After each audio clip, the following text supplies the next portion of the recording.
The rain had been falling since morning, soaking the cobblestones until they shone like wet obsidian.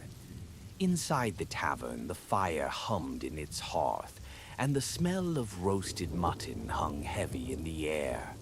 A few regulars nursed their tankards in the dim light, their voices low as though wary of waking something slumbering. That was when a hunched man in a long, oil-stained coat took the seat across from me without a word. His hair was the color of pewter, slick with rain, and his hands trembled as he lifted his drink. "You keep the fire warm here," he rasped, not looking at me. "Better than the damp chill of Hollowmarsh." Hollowmarsh, a name you don't hear unless someone wants to warn you away from it. The place was a mire, part village, part swamp, where the earth swallowed boots and the fog swallowed men. I asked him quietly what had brought him back from there in such a state.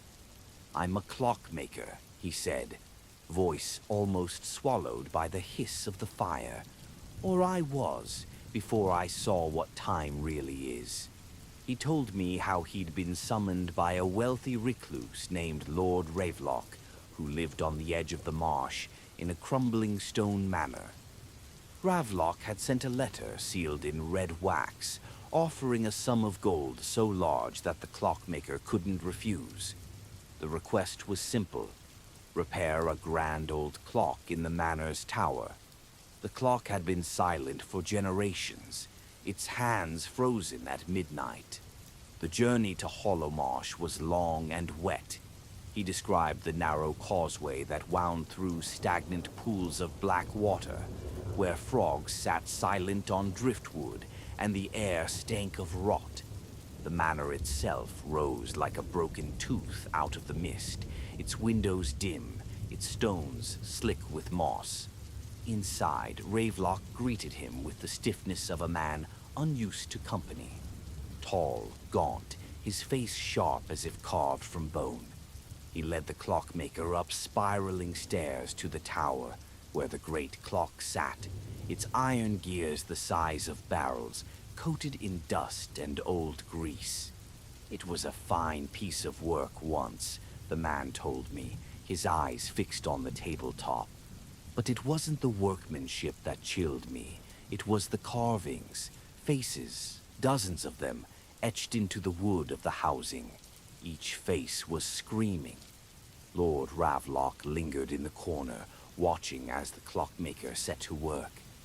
Hours passed, tools clicking and clinking, until at last the great pendulum stirred, and the hands began to move. The sound of the clock's chime was like no bell he had ever heard, low and resonant, as though the air itself had been struck. And then, the world seemed to slow. The rain beyond the window froze mid-fall, droplets suspended in the air. Lord Ravelock smiled for the first time. "You've wound it," he said softly. "Now you'll see." The clockmaker looked again at the carved faces, only now their eyes were open, and they were watching him. He turned to find that Ravelock was no longer there.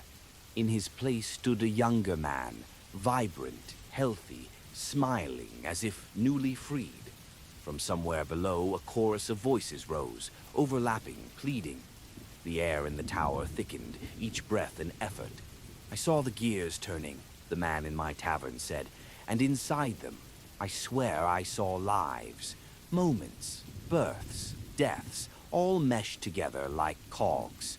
The clock wasn't measuring time, it was holding it, trapping it." The younger Ravelock thanked him, handed him a sack of gold, so heavy it hurt to carry, and urged him to leave before the next chime. The clockmaker fled, running through the still frozen rain, and didn't stop until Hollowmarsh was far behind. He took a long drink, his hand shaking so badly that ale spilled onto the table. "I can't go near a clock now," he whispered, "not since I learned that every tick is a prison door slamming shut." When he left my tavern, the fire flickered low, and I could have sworn I heard a slow, deliberate ticking in the walls.